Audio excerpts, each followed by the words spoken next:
Muito boa tarde, bem-vindos à sétima conversa do ciclo de conversas da exposição temporária Hortas de Lisboa da Idade Média ao século XXI, que está patente aqui atrás de nós, no pavilhão preto, do Palácio Pimenta, núcleo sede do Museu de Lisboa. O tema de hoje é relativo às hortas informais, uma realidade que atualmente é menos frequente do que há uns anos na cidade de Lisboa, mas que durante muito tempo marcou a paisagem urbana. Em terrenos abandonados ou entre infraestruturas viárias, semearam-se e plantaram-se couves, cebolas, batatas, cana-de-açúcar, quiabos, feijão bonge, alfaces e ervas de cheiro. Perderam-se muitas vidas nesses atravessamentos das estradas, carregou-se água para manter as hortas produtivas, colheram-se os frutos da terra e semearam-se amizades e redes de entreajuda.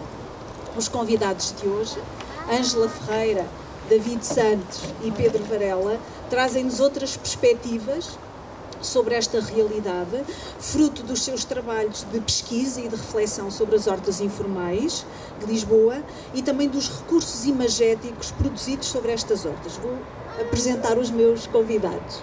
Ângela Ferreira, artista plástica, natural de Maputo, é professora na Faculdade de Belas Artes de Lisboa, escola onde fez o seu doutoramento. Representou Portugal na Bienal de Veneza em 2007 e no seu trabalho artístico tem refletido sobre as consequências do colonialismo e do pós-colonialismo na sociedade contemporânea.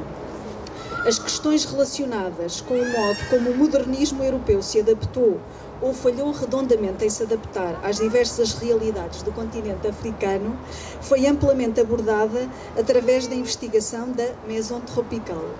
As questões sobre a arquitetura também foram um mote para uma reflexão da artista sobre os processos de esquecimento da memória colonial e da recusa das reparações por parte das antigas potências colonizadoras, entre outras linhas de trabalho. David Santos é historiador de arte e curador de arte moderna e contemporânea.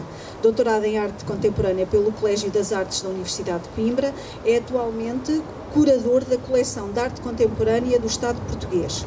Foi subdiretor-geral do Património Cultural, diretor do Museu Nacional de Arte Contemporânea e diretor do Museu do Neorrealismo, onde esteve exposta a série de fotografias de Ângela Ferreira intitulada Hortas na Autoestrada, sobre a qual hoje vamos falar amplamente.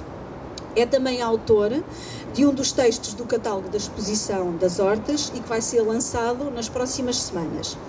Pedro Varela é bolseiro da FCT e doutorando do Centro de Estudos Sociais da Universidade de Coimbra. Fez o mestrado em Antropologia pelo ISCTE e licenciou-se em Arquitetura Paisagista pelo ISA. Atualmente realiza pesquisa sobre racismo, história do movimento antirracista, práticas artísticas e circuitos musicais. No passado, trabalhou sobre hortas urbanas de cabo-verdianos na periferia de Lisboa, conservação comunitária na Guiné-Bissau e práticas agrícolas tradicionais no Alentejo e no Oeste. Feita esta apresentação, pedimos ao público aqui presente que coloque depois as suas questões no final da intervenção dos nossos convidados. Eu creio que me estão a ouvir bem, certo? Ouve-se bem.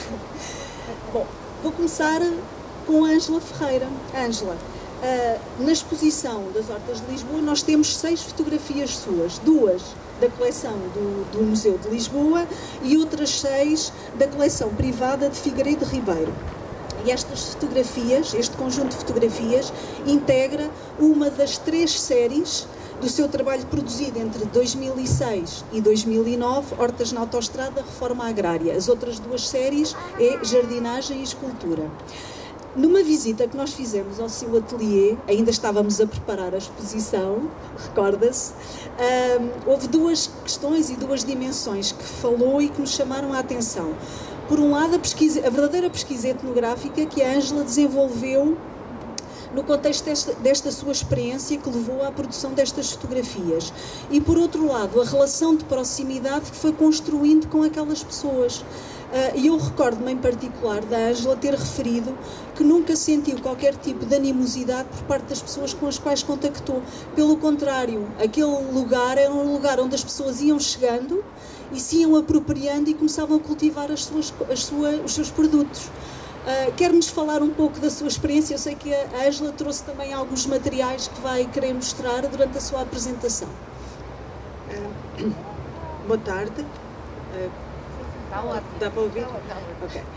Muito obrigada pelo convite, antes de mais, ao museu, e parabéns pela exposição, que eu vi já há uns meses e que gostei muito.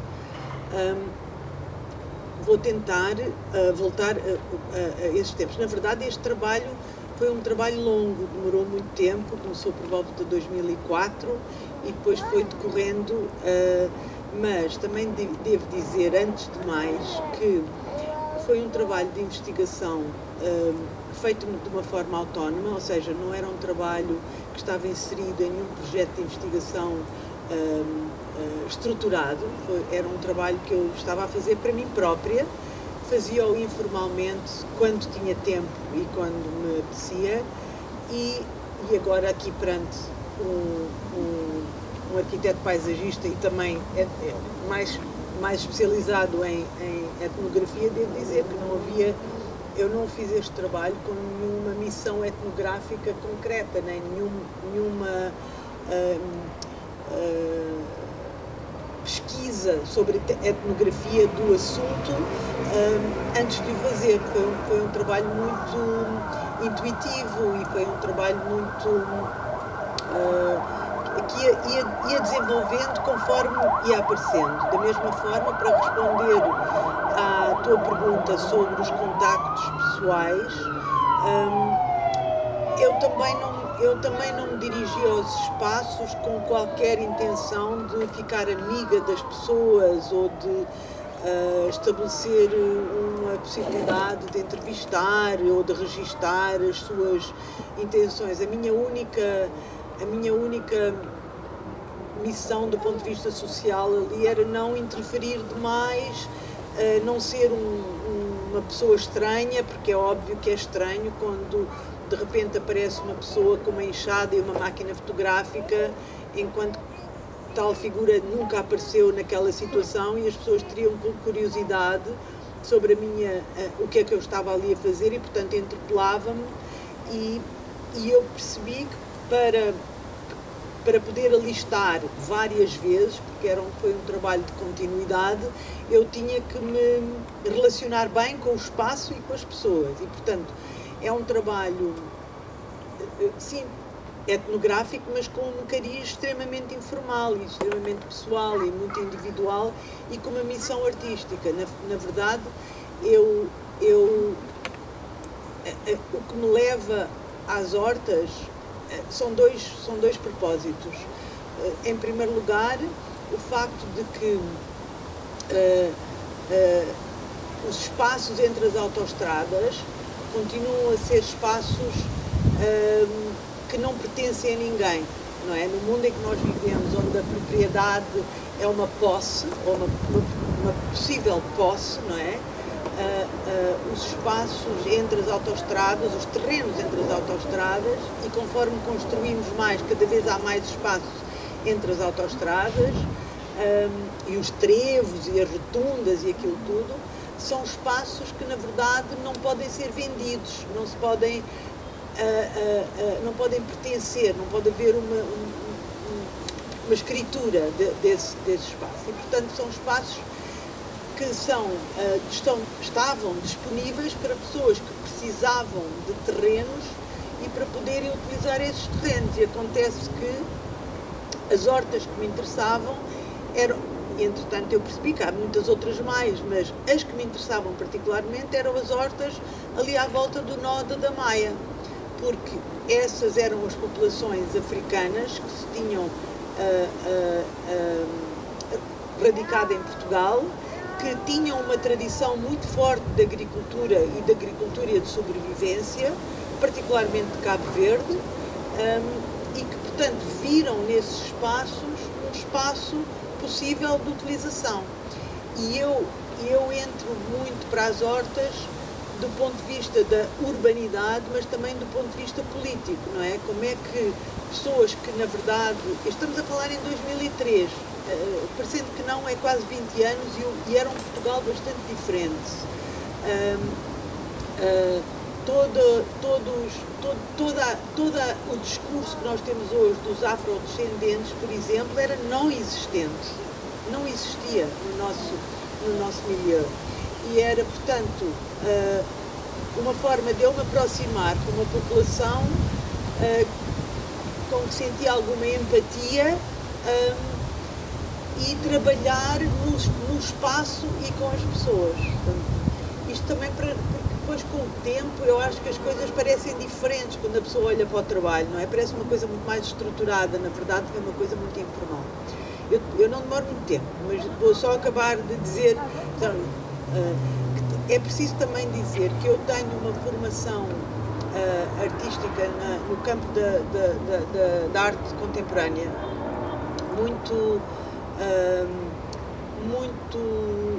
enraizada no modernismo tardio da segunda metade do século XX. E desde muito nova fui grande fã de projetos como o do Gordon Matta Clark, que era uma pessoa que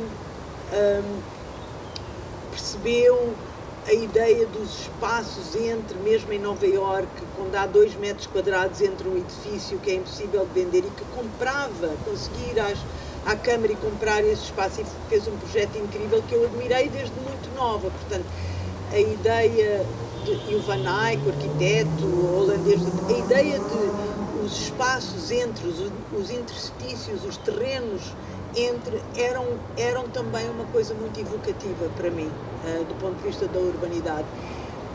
E pronto, eu comecei a ir para lá intuitivamente. Eu posso explicar, o David é a pessoa que nunca ninguém teve interesse em mostrar este trabalho. Até quando é que foi a nossa exposição?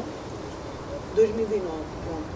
Em 2009, quando o David me convidou para fazer uma exposição no Museu do Neorrealismo, já não sei porquê, eu falei deste trabalho e o teu desafio foi...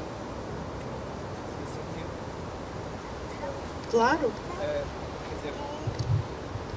Fazia sentido também no âmbito de um programa de arte contemporânea, do Return of the Real, que procurava ir ao encontro também de uma ideia de arte com preocupações sociais ou políticas, ou pelo menos que fizesse ali a ponte com a missão fundamental daquele museu. É um museu temático sobre o movimento neorrealista em Portugal e, de algum modo, quer dizer, esse trabalho das hortas, apesar de ter começado na tua cabeça em 2013, depois tem outras fases em 2004 e em 2006, quando nós falamos para tu fazeres a exposição individual no museu, nós já estávamos no início da crise internacional, em 2009.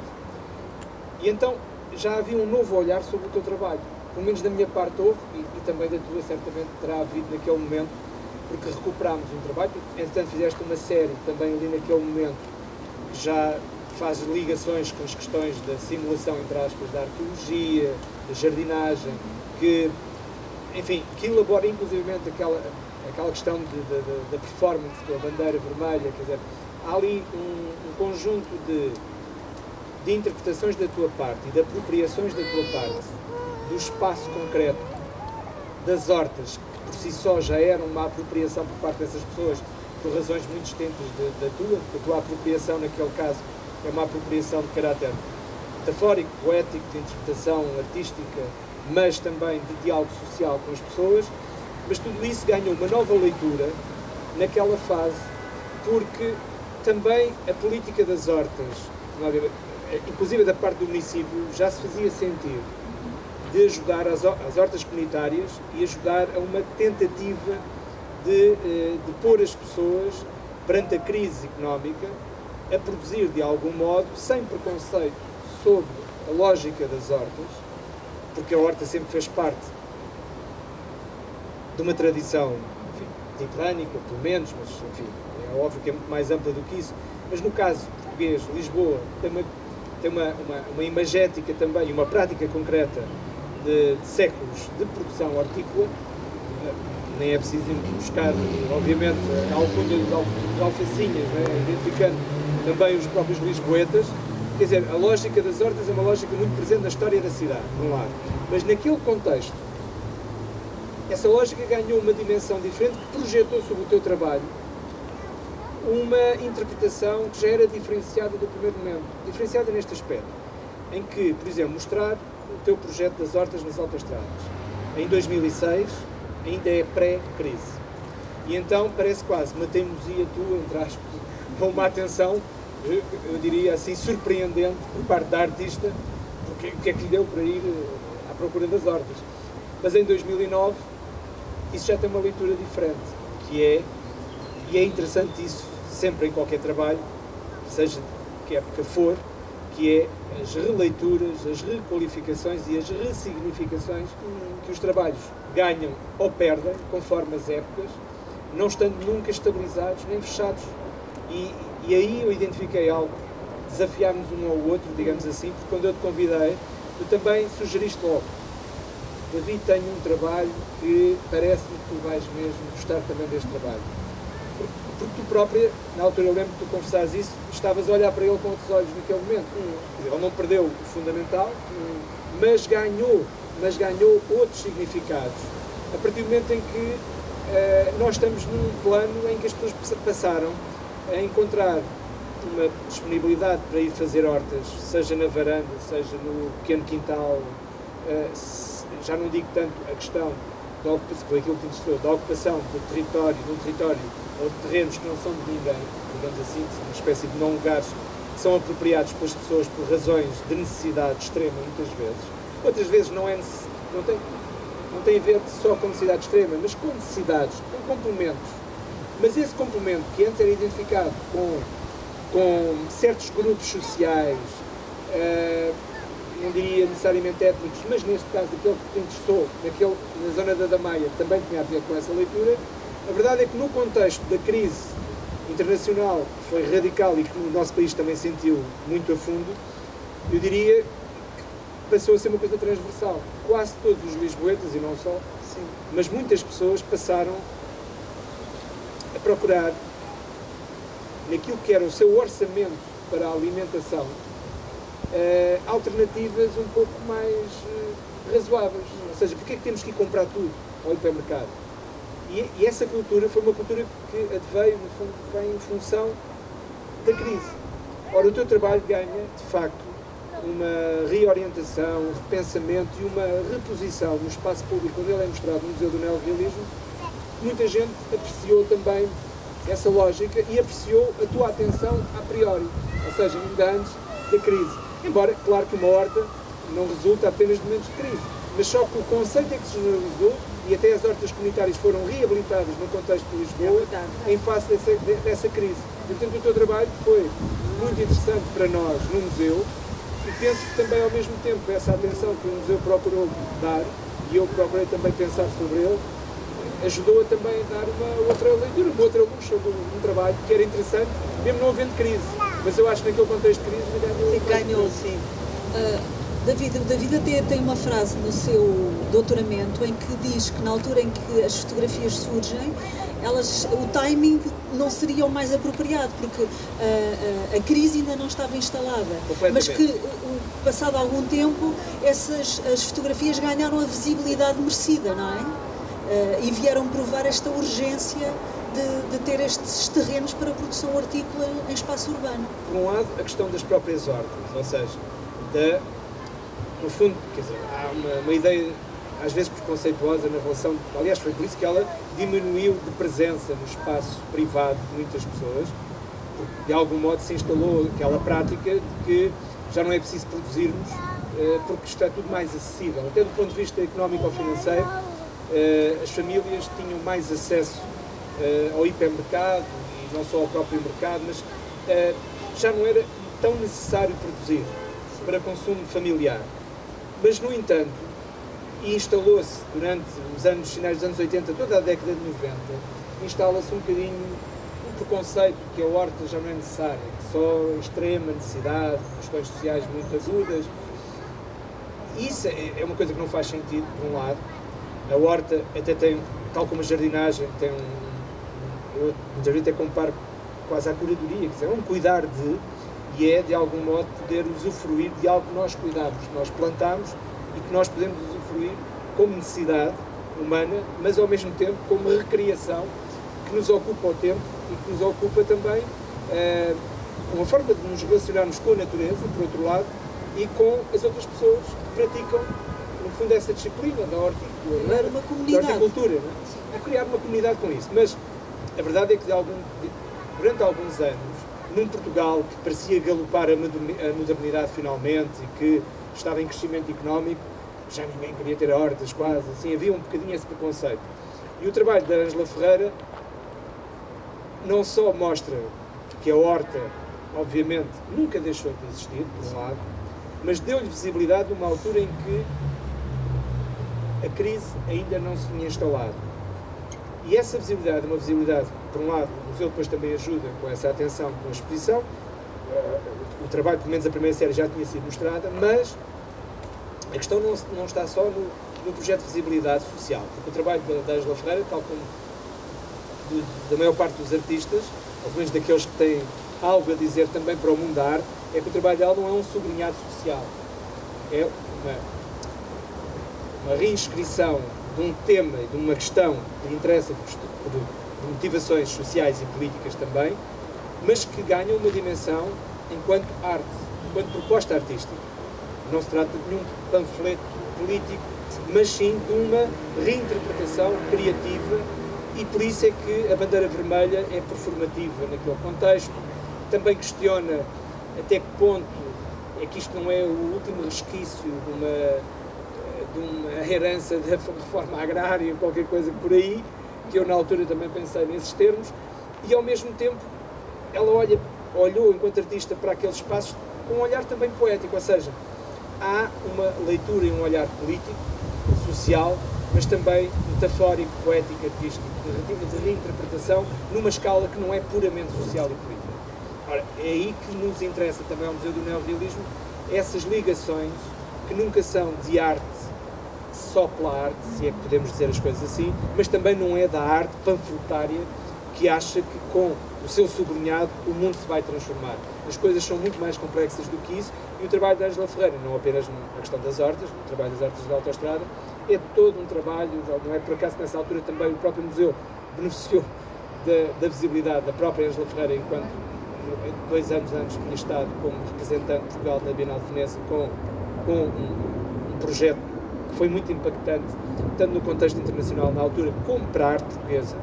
E, portanto, o próprio museu, que era um jovem museu, e na relação com a arte contemporânea também era bem jovem, desse ponto de vista, também beneficiámos muito da visibilidade e da experiência da Ângela Ferreira, que quando chega ao Museu do Neorrealismo é uma artista conceituada com um trabalho sólido, com um trabalho em que as hortas são uma etapa, são uma jornada, não é um trabalho histriónico, não é um trabalho à margem das suas preocupações centrais, não. É mais um trabalho com outras preocupações que não da mesão tropical, por exemplo, são outras questões, mas no fundo há uma linha transversal a toda a relação que ela faz da análise sobre qual é a herança do modernismo, qual é a herança positiva ou negativa de tudo aquilo que foi a grande esperança das utopias e de como num momento distópico ela pensa esses assuntos. Ora, é óbvio que era uma artista que tinha que ir trabalhar ao Museu do Neorrealismo algumas questões, e foi um encontro bastante feliz e com bons resultados. Foi um bom encontro. Ângela, não sei se agora quererá mostrar alguma... Sim, podemos rapidamente ver, já agora para as pessoas poderem perceber. Eu já agora, enquanto a Joana prepara aqui as imagens, eu perguntava-lhe, quando as pessoas a interpelavam para perceber o que é que estava ali a fazer, que explicações é que dava? As pessoas nas hortas, a verdade, que era artista, que achava muito interessante que eles estivessem a trabalhar, que gostava de participar no espaço, que via o espaço como um espaço escultórico. Eu sempre tive uma forte preocupação de comunicação no meu trabalho, e portanto partilhar com as pessoas nunca foi uma coisa complicada e é sempre direto ao assunto, sim, direto ao assunto, pedindo ajuda naquilo que precisa. Olha, preciso de carregar isto, ou como é que vocês atam isto, ou hoje dá jeito que eu esteja aqui, ou é melhor que não esteja. Sim, naturalmente. Ups! Eu lamento. Não, eu consigo ver, não há problema. Só ia dizer que, pronto, estas são algumas vistas da exposição. Eu não me apercebi Não me apercebi. Eu não... Pode ir para trás. Obrigada. Eu não me apercebi que nós íamos estar... Não me apercebi, não. Esqueci-me que íamos estar num ecrã pequenino. Portanto, se calhar vocês não conseguem ver estas, mas eu tentei dar algumas vistas da exposição para que ficassem com uma ideia. A galeria, o museu é muito bonito e a galeria era muito novo e a galeria também era muito bonita. Era um espaço assim muito irregular, vá lá, e conduzia bem o circular por um espaço e ver uma história, por assim dizer. E o que eu fiz foi dividir o projeto. Na verdade, o convite do David permitiu-me organizar o trabalho, porque até esta altura o trabalho era muito caótico. Eu ia fazendo coisas que me apeteciam, ia tirando fotografias, mas o convite permitiu que eu me sentasse a pensar, ok, como é que eu vou apresentar isto, como é que isto dialoga com o público da arte contemporânea, como é que isto faz sentido. Até aí, na verdade, eu nunca, tirando aquelas, nunca tinha mostrado aquelas duas numa feira que a Câmara comprou, mas como trabalho nunca tinha exposto. Pronto, então agora tenho 3 séries, cada série, regra geral, as séries tinham uma fotografia impressa muito grande. Eu daqui, a fotografia não faz justiça, o ecrã não faz justiça às fotografias, mas se calhar é só por todo lado. Mas esta seria a primeira da série Jardinagem, portanto todas chamam Hortas na Autoestrada e na verdade umas eram mais orientadas para a ideia de que eu podia estar no meu jardim a jardinar e muitas vezes eu levei plantas que plantei. Por exemplo, na sequência desta horta, eu pedi autorização para plantar. Não sei se nesta imagem aparece, mas aparece noutra.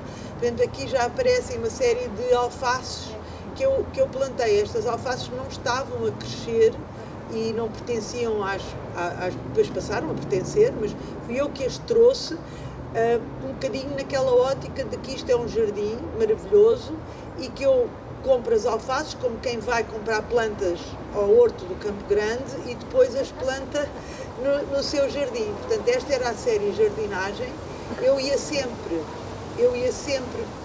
com uma enxada, com um balde, portanto, com apetrechos de galochas, com apetrechos de chapéu, com apetrechos de estar a trabalhar. Esqueci-me de desligar o meu telefone.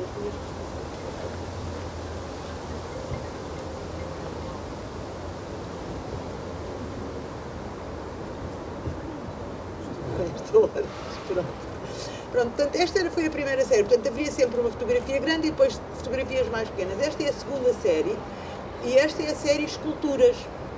Porque, na verdade, o que eu me apercebi quando eu lá cheguei é que as estruturas que as pessoas faziam para que as plantas depois pudessem, para apoiar as plantas, eram verdadeiras esculturas maravilhosas na paisagem. Eu aprendi imenso, particularmente com os bambus. Aliás, é muito estranho, estamos em 2021 e eu acabei de fazer mais uma exposição com bambus que está neste momento presente no hangar, na Graça. E, portanto, foram aprendizagens que eu fiz como escultora, portanto, a usar, a perceber o que é que existia na paisagem, como é que estas hortas eram feitas, como é que eram construídas e o que é que eu podia aprender. Esta estrutura que ali está não foi feita por mim. Eu estou a trabalhar nela, mas ela foi iniciada pelos agricultores que simpaticamente me autorizavam a habitar o terreno e as esculturas durante algum tempo. E depois havia sempre uma máquina fotográfica num tripé e eu ia gerindo assim o trabalho. Depois podemos passar à frente. Estas seriam as imagens pequeninas em torno da série Jardinagem. Podemos seguir. Não quero ocupar muito tempo. Aqui ainda estamos na série Escultora. Sou eu a chegar e a sair do meu ateliê de escultura na altura. Eu tinha uma relação muito bonita, era individual e era social ao mesmo tempo, mas era uma relação muito bonita, porque eu ia sempre muito cedo de manhã, porque fica muito calor, e pronto, isto durou anos. Lá ia eu com a minha enxada no carro e passava lá, podia ser meia hora, podia ser 2, podia ser 3, podia ser aquilo que me apetecia. Era um projeto muito intuitivo. Estas, na verdade, foram as primeiras. A minha preocupação esta ideia da reforma agrária que o David menciona estava sempre muito presente, porque para mim aquilo era uma reforma agrária africana em Portugal, que acontece no início do século XXI. Como é que pessoas conseguem, através de uma inventividade, de alguma maneira, conseguir reproduzir uma forma de vida e uma vida sustentável do ponto de vista da alimentação. No entanto, é preciso dizer que muitos destes terrenos eram altamente poluídos e que muitas das batatas, por exemplo, deves saber isso, muitas das batatas que eram ali produzidas não estavam propriamente muito saudáveis. E houve problemas no resultado disso. Mas esta série da reforma agrária é a primeira série. Nesta altura eu ainda não habitava o terreno. Eu fui lá para fazer esta performance muito a medo, muito mais intimidada, e este dia, que depois resultou em ser mais que um dia, era para ser só um entra e sai, e foi o princípio desta relação toda. Yeah. E estes eram os lugares. Eu estava sempre preocupada em fotografar os carros e as estradas junto das hortas, porque esse era um dos meus fascínios, era o facto de que isto eram terrenos mais ou menos de ninguém, terrenos que ninguém mais via como potenciais terrenos de utilidade. E no fim havia este vinil na parede, que é um desenho tirado de um livro de leitura moçambicano.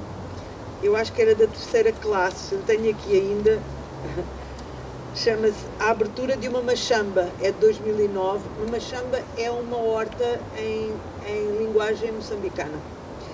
E a ilustração do texto da página 73 do livro Vamos Aprender, livro de leitura da 3ª classe, República Popular de Moçambique. E, portanto, eu dou uma espécie de um retorno ao projeto, não é? No seu sentido mais incisivo da agricultura africana. Nada.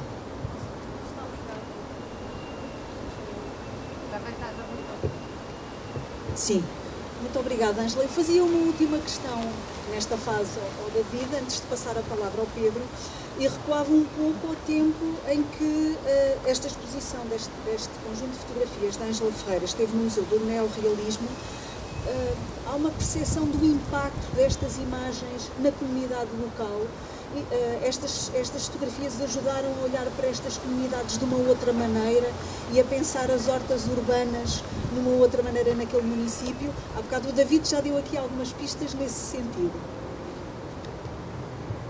Bom, do ponto de vista de uma prática da horticultura, não tenho dados concretos sobre isso, mas nas reações, tanto na inauguração, como depois também fizemos uma sessão do auditório, aliás, que o Yoran Mbok também veio, nós fazíamos sempre, e não no caso particular da Ângela Ferreira, mas com todos os artistas que convidávamos, lá está, ações paralelas como esta, também uma ação paralela à vossa exposição da história das hortas em Lisboa, e nessa medida houve, tanto no momento inaugural como nessa sessão de auditório, interrogações que surgiam, lá está, das pessoas que em Vila Franca de Xira, sobretudo as de Vila Franca, acompanhavam o nosso ciclo de arte contemporânea e que ficaram surpreendidos também com o projeto artístico que a Ângela Ferreira apresentava naquele momento. A questão da sensibilização para a importância das hortas, eu acho que já resultava de... Vamos ver, a nossa crise é um pouco mais tarde, mas há uma percepção de que ela vem aí em força, porque 2009 já é o estrondo nos Estados Unidos. E há quase que... Os portugueses nisso normalmente têm assim uma espécie de capacidade de antecipação de... nós não vamos escapar, como é óbvio, por um lado, e por outro, isto é algo que está próximo da nossa cultura, quer dizer, faz parte, não está próximo, faz parte da nossa cultura.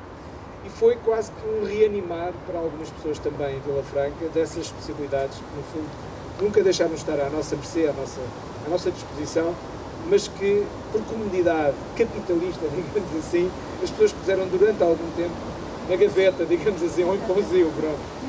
E naquela altura, o trabalho da Ângela Ferreira também ajudou a uma consciencialização de que há muita coisa que nós podemos fazer com as nossas mãos, podemos fazer com os nossos atos cotidianos, nomeadamente em relação ao complemento da nossa alimentação. Umas coisas podemos produzir, outras não podemos produzir, mas no caso de certos produtos hortícolas podemos mesmo fazê-lo.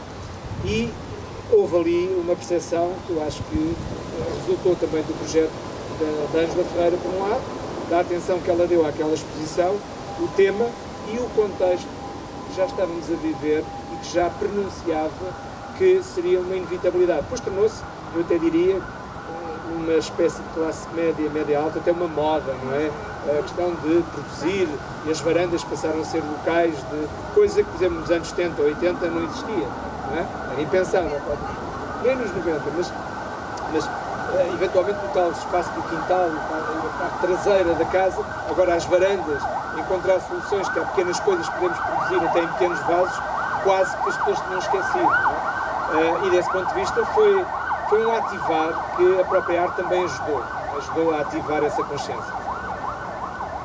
Pedro, a leitura da sua tese de mestrado, que se chama Novas Raízes na Cidade, Sociabilidades nas Hortas Urbanas de Cabo-Verdianos na Amadora, teve uma importância fundamental quando nós começámos a fazer a pesquisa sobre esta realidade em Lisboa, e revelou contextos de resistência, redes de entreajuda e sociabilidades que surgiam ou se reatualizavam nestas hortas, junto aos taludes das autoestradas ou nas imediações de bairros informais ou sociais ou junto a ribeiras que sobreviveram ao encanamento.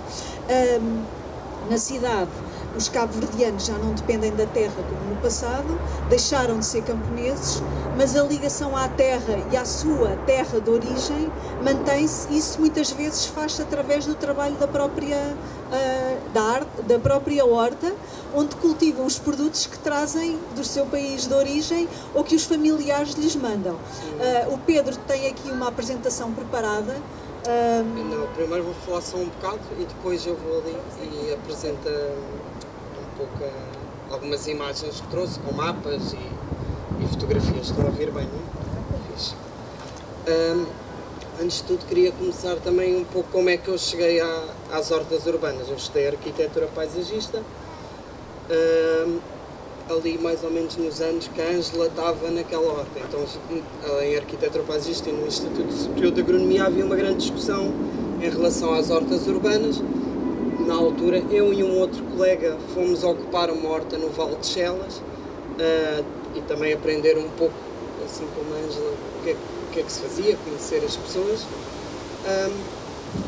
Muito mais tarde, essa horta, a gente chegou a essa horta provavelmente ali em 2005, para aí uns 10 anos mais tarde. Eu já no mestrado de Antropologia vou fazer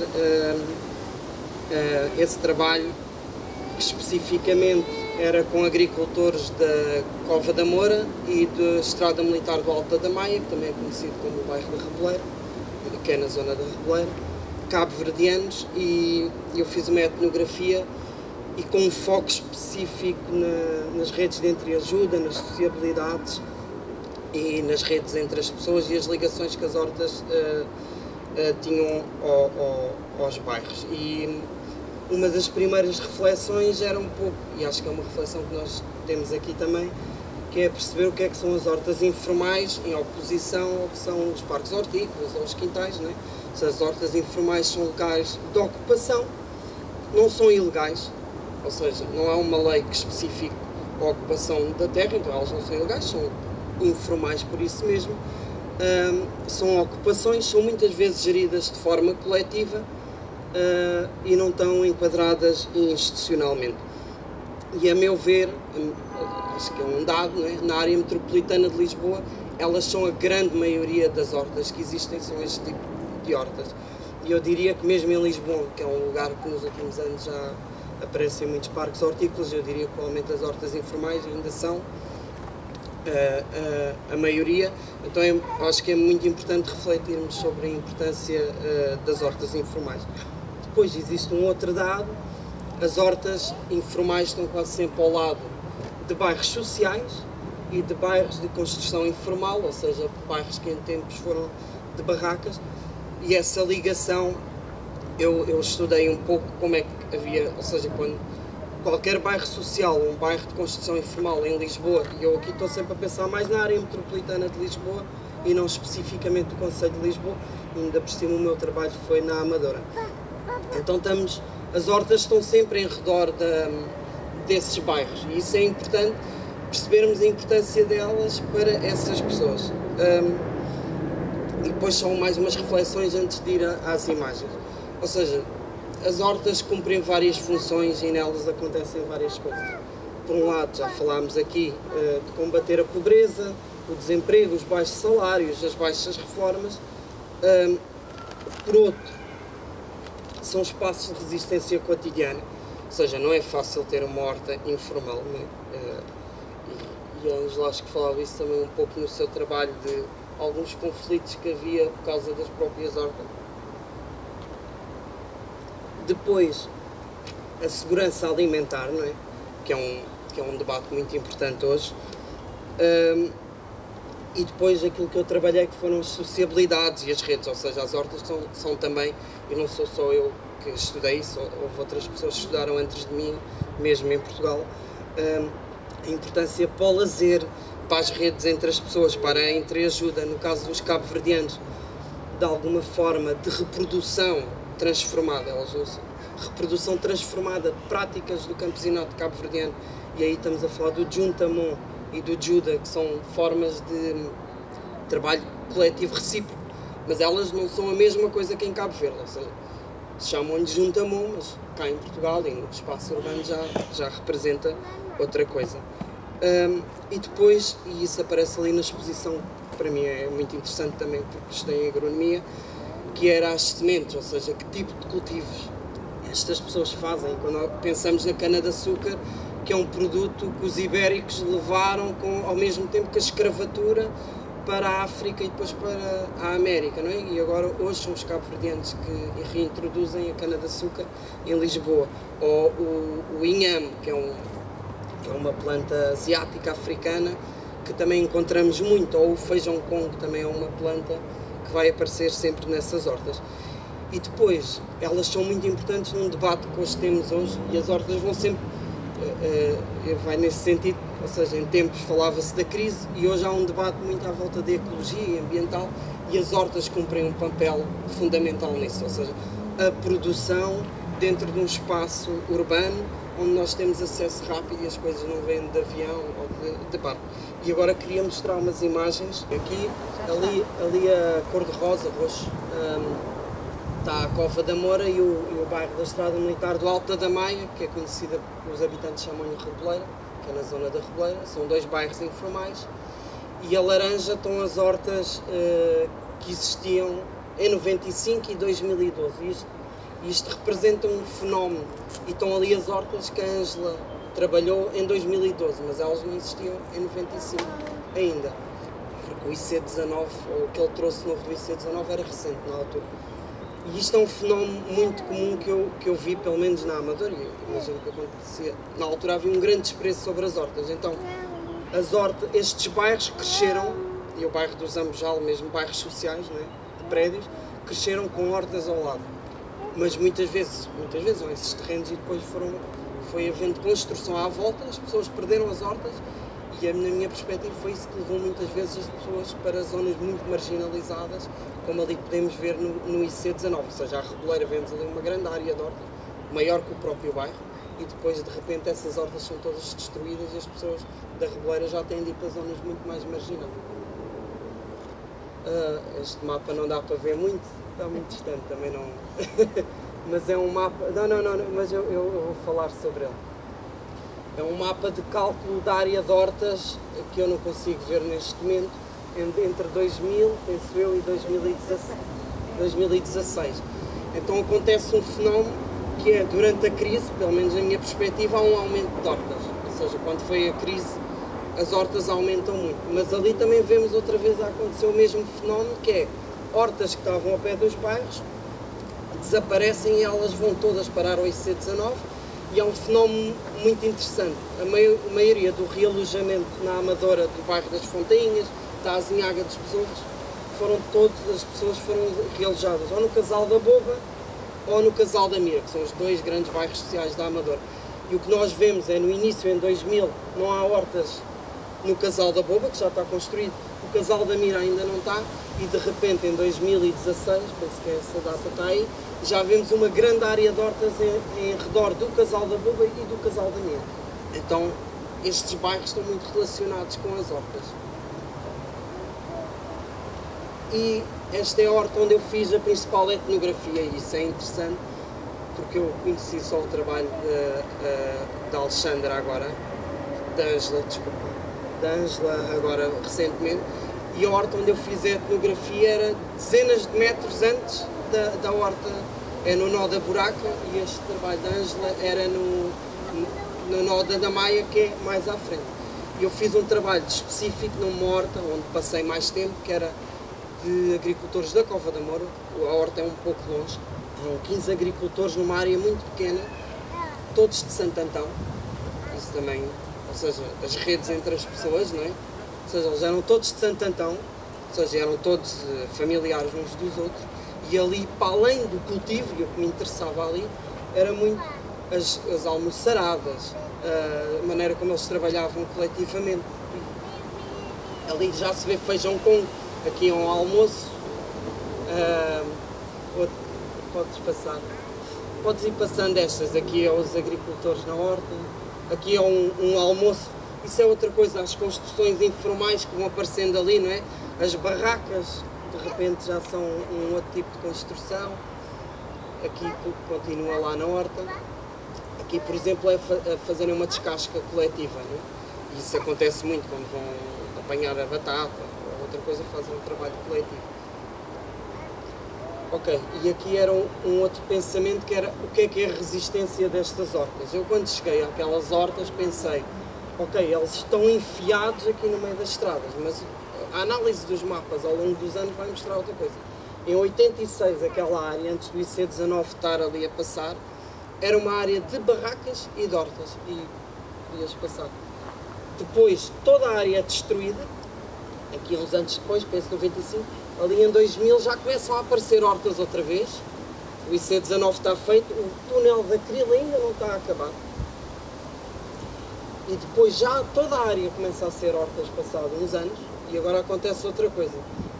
Parte das hortas são destruídas outra vez quando fazem o túnel da Buraca, são destruídas as hortas, metade das hortas, do lado da Amadora, porque isto é de um lado do outro, e depois vamos ver outra vez as hortas a serem ocupadas outra vez. 2015, que acho que já é a última foto, neste momento quase toda a área. Isto faz-nos refletir sobre uma coisa que é, as hortas muitas vezes não estão lá, elas não existem muitas vezes, só nos últimos anos, e agora estamos aqui, ou seja, só nos últimos anos é que começámos a refletir sobre a importância das hortas, e elas não estavam lá, e não havia maneira das pessoas saírem dali para irem para outra área, porque isto era muito marginal, e queria só, e acabaria só mais umas fotografias, ou seja, aqui a entrada da Cova da Moura com uma grande área de cana-de-açúcar, aqui a entrada do bairro da Estrada Militar, que esta parte já foi destruída, ali vê-se cana-de-açúcar e uma abacateira. Ou seja, as hortas estão muitas vezes dentro dos próprios bairros. Aqui já é um outro tipo de horta que aparece muito, por exemplo, no Hospital da Amadora ou em Ribeiras de Odivelas, são hortas já bem afastadas dos bairros, mas são essas pessoas cabo-verdianas que as cultivam. E ali é uma grande área de cana-de-açúcar, já fazem grog, ou seja, uma área ocupada, mas já com muita produção. Aqui é esse agricultor que infelizmente já morreu, com a cana-de-açúcar em casa. Aqui ali vê-se feijão congo e cana-de-açúcar, que é já ali alfajor, acho que isto é feijão fava, estas sementes, né? Estas reintroduções. Uma mulher, isto é importante porque a maior parte das pessoas que eu trabalhei eram homens, mas as mulheres também, principalmente junto aos bairros, há mais mulheres. Quando são mais afastadas é mais os homens. É a minha percepção naquilo. E esta é uma horta ali mesmo, esta é entre mim e a outra horta, é ali já, é uma zona de milho. E depois a gente ainda tem uns tempos para falar. A mim o que resulta também de um projeto de investigação como o teu, e quando tu mostras vários quadros de evolução, é que o processo é sempre um processo dinâmico, por um lado, e por ter esse vazio legal, quer dizer, tu sublinhaste que não é ilegal, por um lado, porque não há legislação que diga que não é, ou melhor, não há legislação que obrigue a considerarmos que é uma ilegalidade, e preferes a expressão e o conceito de informalidade. Pronto.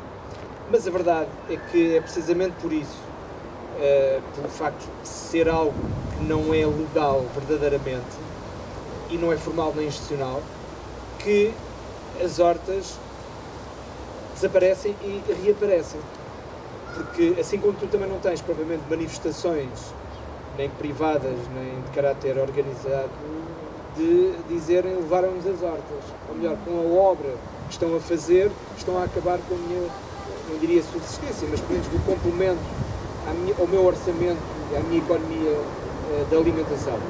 E isso também tem essa leitura, é que será sempre uma contínua reapropriação em face das circunstâncias e das disponibilidades. Ou seja, se vem o túnel, ok, a gente agora para e vai para o outro lado. Depois, quando já estiver estabilizado, quais foram os terrenos que sobraram? É para aí que eu vou. E, no fundo, é sempre essa capacidade de apropriação informal, mas que também revela, para já, uma persistência, não é? Uma capacidade das pessoas dizerem, eu preciso, por um lado, e seja onde for, mais perto ou mais longe, eu vou ter que encontrar e reaproveitar esse conceito e essa prática, porque fazem parte da minha vida a vários níveis.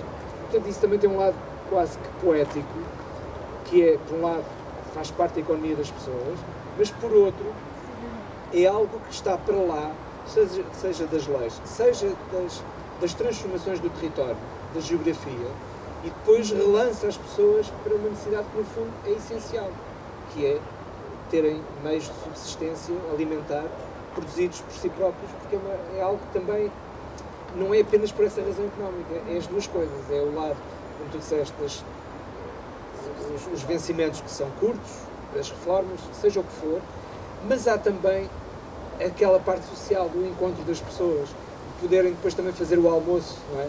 Entre eles, ao lado do trabalho, e há também o lado quase de convívio social e de comunidade. Eu queria colocar uma questão.